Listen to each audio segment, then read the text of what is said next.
Lab ஃபீமேலுங்க. இது வந்து அதனோட மதரு. லேபு ஃபீமேல் வந்து இதனோட mother.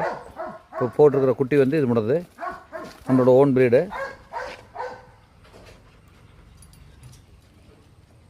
Lab female, that means அதனோட mother.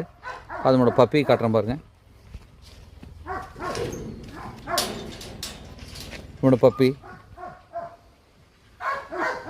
Senthur kennel unit 1, Thiyasri Senthur kennel unit 2. Lab puppies available. White colour male puppy female puppy ரெண்டுமே அவைலபிளாக இருக்குங்க. இது இன்னொரு பேட்ச் இருக்குது. இது வந்து first batch puppy. Second batch puppy இவன் மதரு. செகண்ட் பேட்ச் பப்பியோட மதர் வந்து இதுதான். இது வந்து ஃபான் கலருங்க. இது பப்பி வந்து ஃபான் கலர் பப்பி. போத் மேல் பப்பி ஃபீமேல் பப்பி இருக்குது. மேல் பப்பி ஃபீமேல் பப்பி இருக்குது. இது ஃபான் கலருங்க.